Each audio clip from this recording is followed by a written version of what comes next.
مذاکرات میں طاقت کے تمام مراکز کو شامل کریں، یہ اکیلے سیاستدانوں کی بس کی بات نہیں۔ وزیر دفاع خواجہ آصف کی تجویز، کہا بات چیت کا ہرگز مخالف نہیں، لیکن کوئی بتائے کہ 15 دن میں ایسا کیا ہو گیا کہ پی ٹی آئی مذاکرات پر راضی ہو گئی؟ کسی نے تعویذ کیا یا پھونک ماری کی کمیٹی بن گئی؟ پھیرے لگنا بھی شروع ہو گئے۔ ایاز صادق کو مخاطب کر کے بولے اسپیکر صاحب کہ پی ٹی آئی سے خصوصی تعلقات ہیں، مذاکرات تو کرا رہی ہیں، خیال کرنا رول نہ جانا، وارننگ دے رہا ہوں، ان کے ہاتھوں استعمال نہ ہونا۔ بانی پی ٹی آئی نے کسی کے ساتھ وفا نہیں کی۔ ایاز صادق نے کہا جس جماعت نے 4.25 سال بات کرنے سے انکار کیا، انہوں نے مجھ سے اپیل کی، تلخیاں اپنی جگہ، لیکن بات چیت ضرور ہونی چاہیے۔ مذاکرات میں میثاق جمہوریت پر بھی بات چیت ہونی چاہیے۔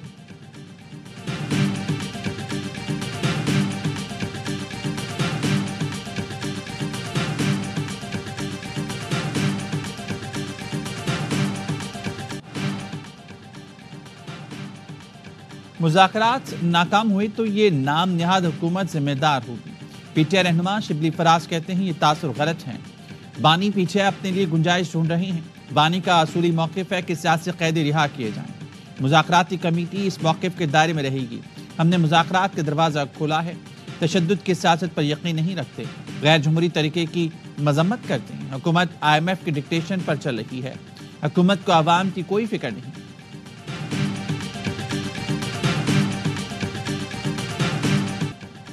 نواز شریف، بانی اور زرداری ساتھ بیٹھ جائیں، وزیراعظم کے مشیر رانا ثناء اللہ کی تجویز، کہا یہ تینوں ساتھ بیٹھ جائیں تو 70 سال کا بحران 70 دنوں میں ختم ہو جائے گا۔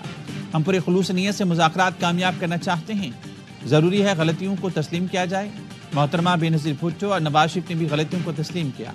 خواجہ سعد رفیق کا کہنا ہے سیاست میں کوئی کسی کو دفن نہیں کر سکتا، پی ٹی آئی سے مذاکرات کامیاب ہونے چاہیے۔ پی ٹی آئی کو کہا تھا جیسے ہمیں نکال رہے ہو خود بھی ایسے نکلو گے۔ طوطی کی آواز پہلے کوئی سنتا تھا نہ اب سنتا ہے۔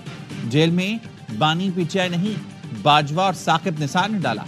امریکہ کو بانی پی ٹی آئی سے کوئی دلچسپی نہیں، اس کی نظر پاکستانی ایٹمی اور میزائل پروگرامز پر ہے۔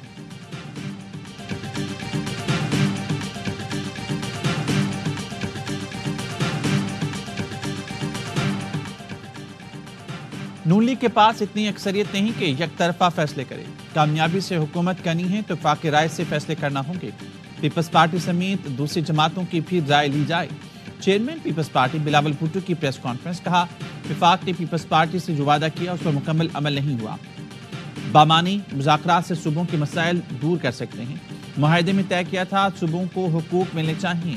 میں نے بھی سنا ہے معیشت تھوڑی بہتر چل رہی ہے۔ تیز ترین معاشی ترقی کے لیے تیز ترین انٹرنیٹ ضروری ہے۔ ایسی انٹرنیٹ سپیڈ سے سرمایہ کاروں کو کیسے راغب کریں گے؟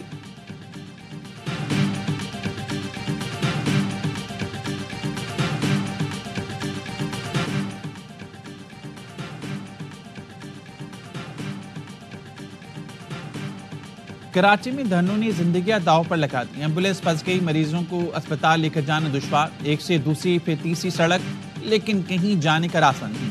کرم کے مسئلے پر ملک کے سب سے بڑے تجارتی مرکز کی مختلف سڑکیں 3 روز سے بند، 12 مقامات پر دھرنوں سے بدترین ٹریفک جیم، منٹوں کا سفر گھنٹوں میں تبدیل ہو گیا۔ شارع فیصل، ناطق خان، گلستان جوہر، گلشن اقبال، نمائش چورنگی، رضویان چولی، 5 سٹار چورنگی پر دھرنوں سے شہریوں کا جینا محال، پروازیں چھوٹ گئیں، ریلوے اسٹیشن جانا دشوار، روزگار پر جانے والے پریشان، گھر سے دفتر پھر دفتر سے واپس جانا کڑا امتحان بن گیا، ٹرانسپورٹرز بھی دہائیاں دینے لگے۔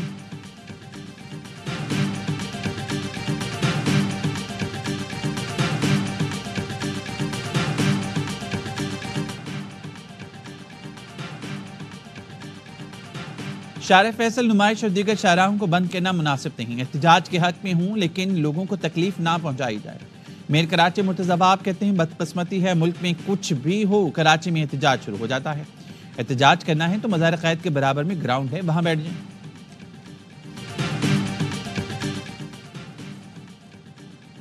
کرم میں قیام امن کے لیے کوہاٹ میں گرینڈ جرگہ، فریقین میں اسلحہ جمع کرانے پر تحفظات کے باعث معاہدے پر دستخط نہیں ہو سکے۔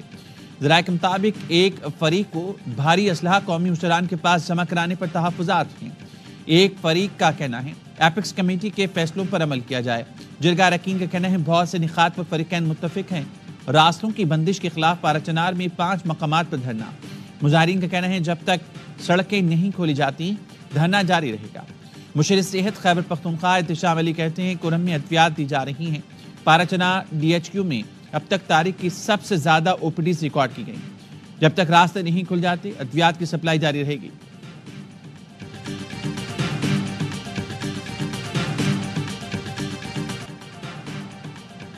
قلعہدم TTP سے مذاکرات کا فیصلہ PTI کا نہیں تھا۔ عمر ایوب نے دعویٰ کیا۔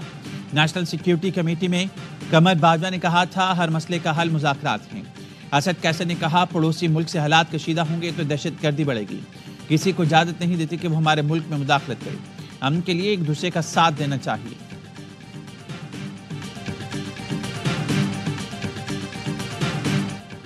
سیکیورٹی فورسز نے کرم اور شمالی وزیرستان سے پاکستان میں دہن اندازی کی کوشش ناکام بنا دی۔ 27 اور 28 دسمبر کی رات فتنۃ الخوارج کے 20 سے زائد 25 خارجیوں نے افغان طالبان کی بارڈر پوسٹوں کا استعمال کیا۔ افغان طالبان نے پاکستانی پوسٹوں پر بلا اشتعال بھاری ہتھیاروں سے فائرنگ کی۔ پاکستان کی سیکیورٹی فورسز نے منہ توڑ جواب دیا۔ مؤثر جوابی کارروائی میں 15 سے زائد خارجیوں افغان طالبان کے ہلاک اور متعدد کے زخمی ہونے کے اطلاعات ہیں۔ ذرائع کے مطابق افغان طالبان 6 پوسٹیں چھوڑ کر بھاگ گئے۔ پاکستان کی سیکیورٹی فورسز کا جانی نقصان نہیں ہوا۔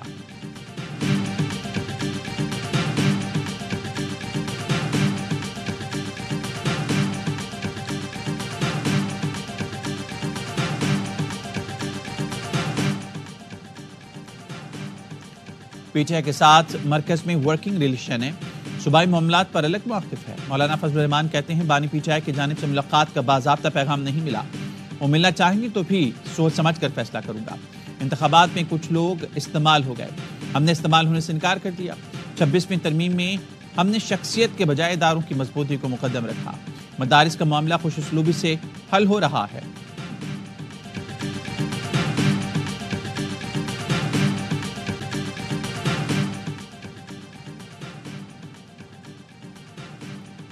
صدر مملکت آصف زرداری اور بلاول بھٹو سے لاڑکانہ میں JUI وفد کی ملاقات۔ صدر مملکت اور بلاول کی مدارس بل پر فضل الرحمان کے تحفظات دور کرنے کی یقین دہانی۔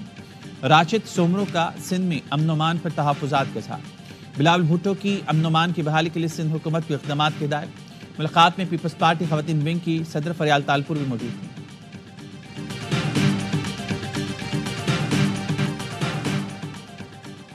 حیدرآباد میں گرفتار چور گینگ کا سربراہ ڈپٹی میئر کا بھانجا نکلا۔ سخی پیر اور ایسٹ سیکشن پولیس نے مشترکہ کارروائی کے دوران 2 رکنی چور گینگ کو گرفتار کیا۔ گروہ گھروں میں چوری کی وارداتیں کرتا تھا۔ گرفتار ملزمان میں رضوان قریشی اور شجاعت راجپوت شامل۔ پولیس کے مطابق گرفتار رضوان قریشی ڈپٹی میئر حیدرآباد صغیر قریشی کا بھانجا ہے۔ ملزمان سے لاکھوں روپے مالیت کے طلائی زیورات، پرائز بانڈ اور نقدی برآمد۔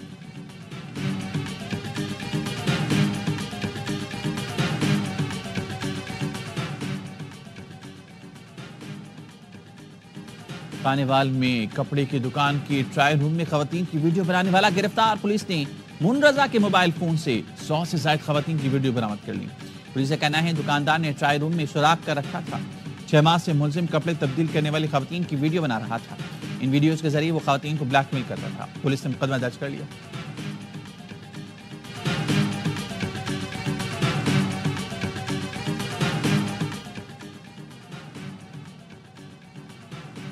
سرگودا میں گورنمنٹ ڈگری کالج سے اغوا، سیکنڈ ایئر کی 2 طالبات 3 ماہ بعد بازیاب والدین کے حوالے کر دیا۔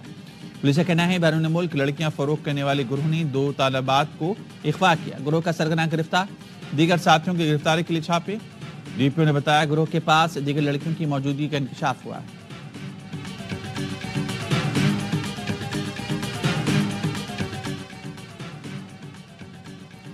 لیا میں پسند کی شادی کرنے والے نے 8 ماہ کی حاملہ بیوی کو قتل کر کے لاش دریا میں بہا دی۔ پولیس نے ملزم خالد حسین کو گرفتار کر کے مقدمہ درج کر لیا۔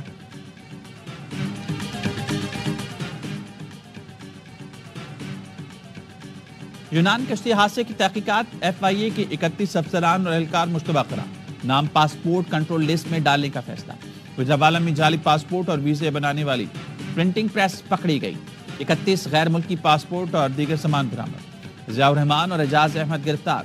FIA کا کہنا ہے ملزمان انسانی اسمگلنگ کے بین الاقوامی نیٹ ورکس کا حصہ ہیں۔ جڑاوالا روڈ سے انسانی اسمگلنگ میں ملوث ایجنٹ عبدالرحمان گرفتار۔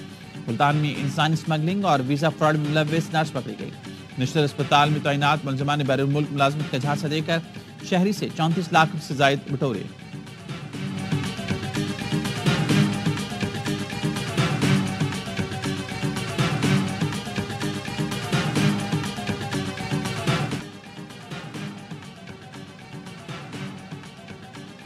روسی صدر نے آذربائیجان کی تیاری کو حادثے پر معافی مانگ لی۔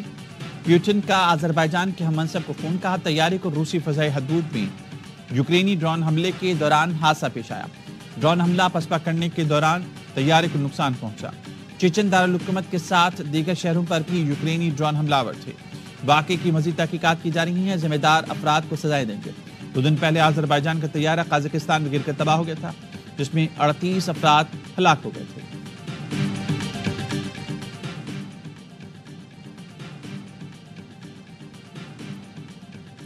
فلسطینیوں سے جاری یکجہتی کے لیے جماعت اسلامی کا آج اسلام آباد میں غزہ مارچ کا اعلان۔ حافظ نعیم الرحمان کہتے ہیں انتظامیہ کسی بیرونی اشارے پر مارچ روکنے کی کوشش نہ کرے۔ مارچ روکنے کی کوشش کی گئی تو نتائج کی ذمہ داری حکومت پر ہوگی۔ فلسطینی پاکستان کی طرف دیکھ رہے ہیں۔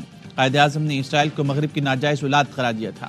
صہیونی حرم شریف کو بھی گریٹر اسرائیل میں شامل کرنا چاہتے ہیں۔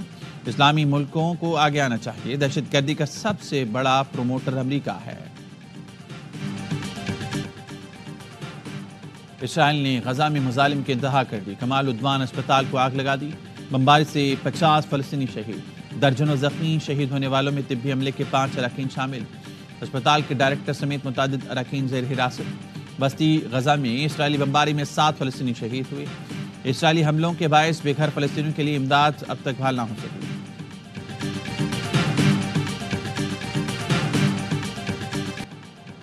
اسکردو سمیت بالائی علاقوں میں وقفے سے برفباری، موسم شدید سرد ہو گیا۔ میدانی علاقوں میں درجہ حرارت -10 اور بالائی علاقوں میں -15۔ آزاد کشمیر کے علاقے راولا کوٹ اور گردنوا میں موسم سرما کی پہلی بارش اور برفباری سے سردی کی شدت میں اضافہ، درجہ حرارت -3 تک گر گیا۔